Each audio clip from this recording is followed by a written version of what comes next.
can shake off everything as I write. My sorrows disappear, my courage is reborn. Anne Frank.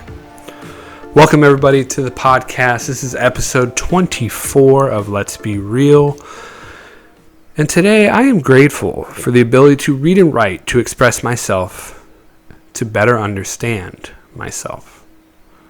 Now that seems a little weird, but journaling is what we're going to be talking about today, and being able to journal, being able to read and write, to understand words and meanings of words, and being able to express myself through the words is what I'm grateful for. That's what that was. And so we're going to get into Webster's definition of a couple words here like we normally do in my podcast, and because I like to give you a little bit of educational things here.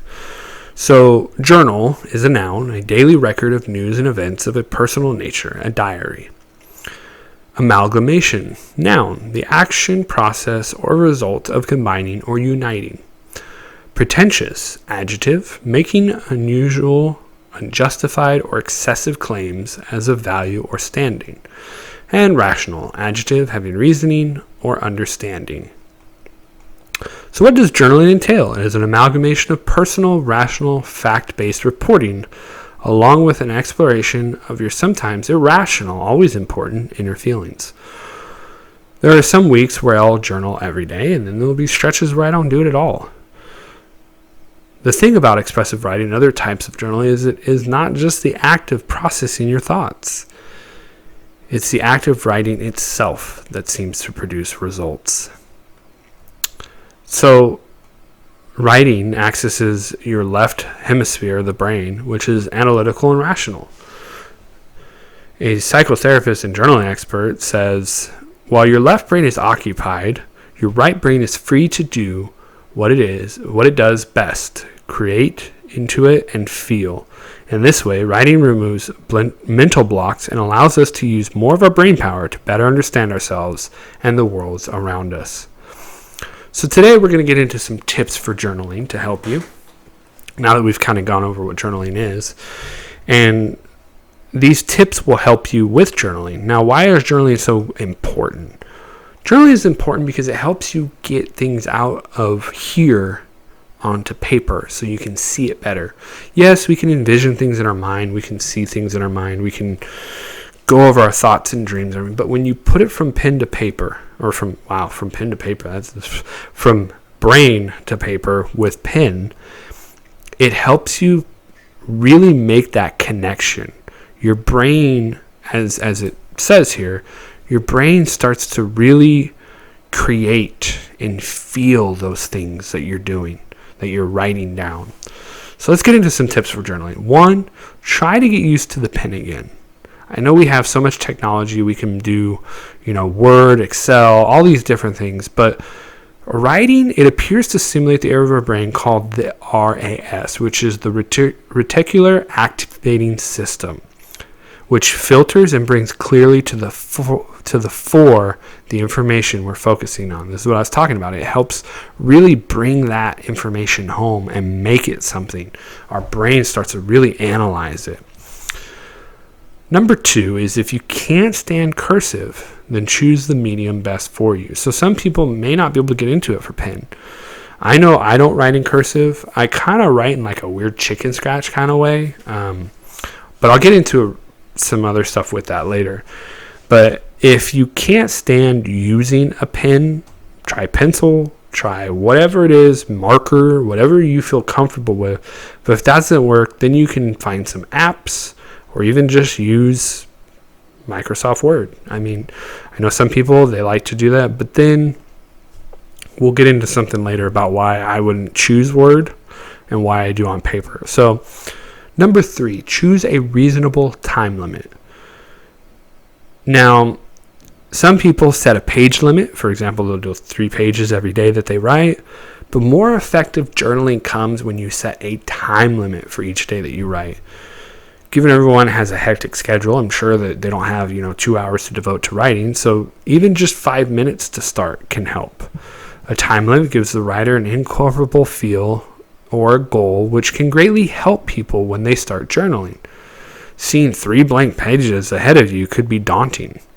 So instead, make it 5 minutes and write as much as you can.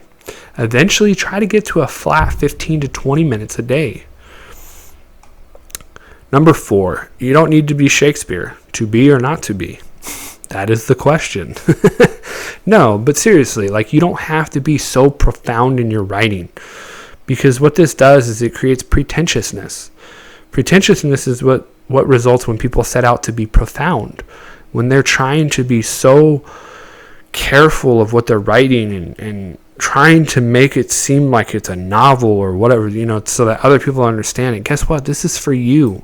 This isn't for other people to read, so you don't have to make it sound amazing. You also don't have to worry about spelling and punctuation. See, even talking, I mess up and can't edit that. Well, I could, but I'm not going to. The point is you want to make it a stream of consciousness. You want it just to let it flow. Whatever comes out, comes out. I know I misspell things. And this comes into number 5. Don't edit. This is why I use pen and paper, because if I used Word, I would be erasing all the time and I'd be editing. And when you edit, it breaks your train of thought. It breaks that flow of your journaling. And if we stop to think, we may just ruin the journaling experience altogether. We may lose our train of thought. We may lose what we were trying to create and write on paper. And now it's gone and we've destroyed it. Number 6. Journal in the same place every day. Find a desk, find a table, whatever. Maybe you like going down to the coffee shop. Go to a place that's cozy. It has objects to see, smell, touch that inspire you. Flowers, photos, whatever. Smells, whatever it is. Go somewhere that will make you feel comfortable. That way you can let it flow. Number 7, leave room for a table of content.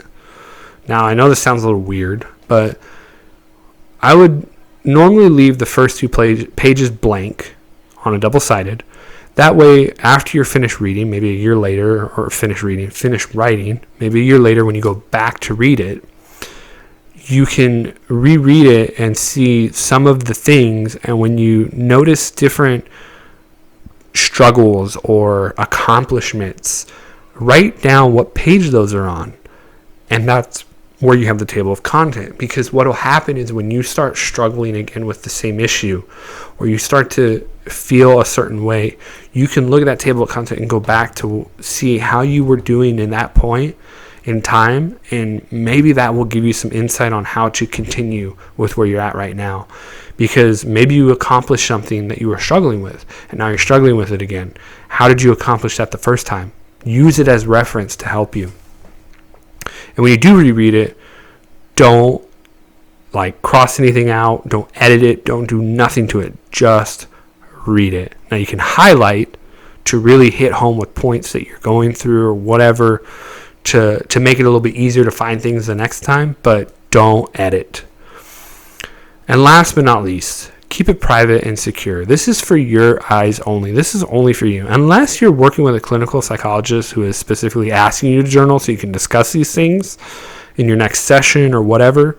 If this is just you doing it to help yourself, keep it private, because some of the things you write in it may hurt others. It may ruin friendships. It may, hurt other people's feelings or damage your own reputation. So either destroy it when you're done or hide it somewhere where nobody will find it, because again, there are some things that you're going to release, some feelings that may hurt others. To you, it may not be hurtful. To them, it may be. So remember, the important thing is this is for you only. So, like I do at all the end of my odd podcast, I like to do a Q&A reflection time to go over the things that we've just kind of discussed and learned. So do you actively journal now, or do you want to start? Do you journal, or do you want to start? Like, if you journal now, go back and look at some of these tips. Maybe these can help you. And if you wanted to start but didn't know how, maybe these will help you. What are you struggling with when it comes to journaling, or what struggle stopped you to start journaling or stopped you to keep journaling? It's kind of a loaded question, weird question there. But yeah, what are your struggles when it comes to journaling? And did it stop you, or does it keep you from starting to journal? So if somebody that wants to start to journal, what are some struggles that are stopping you from starting? And if you are journaling and you're struggling, what did they do to stop you from keep going?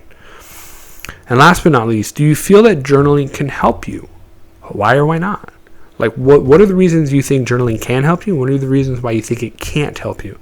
I'm really interested to see if anybody comes up with any reasons why they think it won't help them. Because I really don't think there's any reasons that journaling won't help you. But I put that in there just to make you really kind of think about it and see if you could come up with something. And if you do, I'd be interested to know, comment down below. But anyways, that's what I got for you guys today. I hope you guys enjoyed it. I hope you guys got something out of it. I'll tell you what, journaling I thought was for pansies. Not going to lie to you. I did not journal at all as a kid. I just recently started journaling this year. And it has helped me. It really has. And I thought, sorry for lack of better words, I thought it was for pussies, It's something that I didn't think men did, But after reading Lewis Howes' Mask of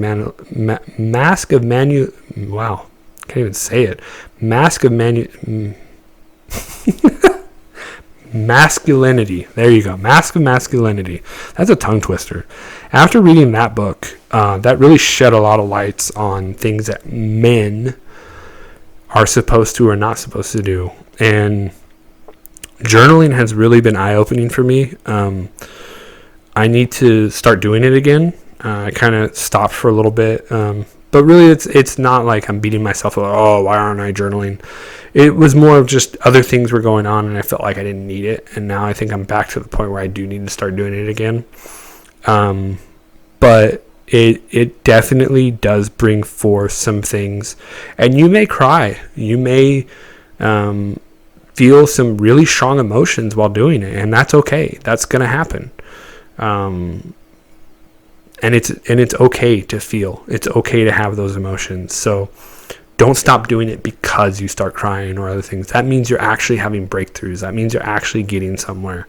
And that's good. So that's what I got for you guys today. I hope you guys enjoyed it. I hope you guys got something out of it. Share it off to a friend who you think might enjoy this, might get something out of it, might help them. Because really I'm doing this to help people. I really care about these topics because they're things that are helping me, and I know they can help others. And so as many people as possible that can hear these and get value out of them, man, that makes me happy to see. So again, hope you guys enjoyed it. And like I always tell you, I hope you have a wonderful day, and God bless.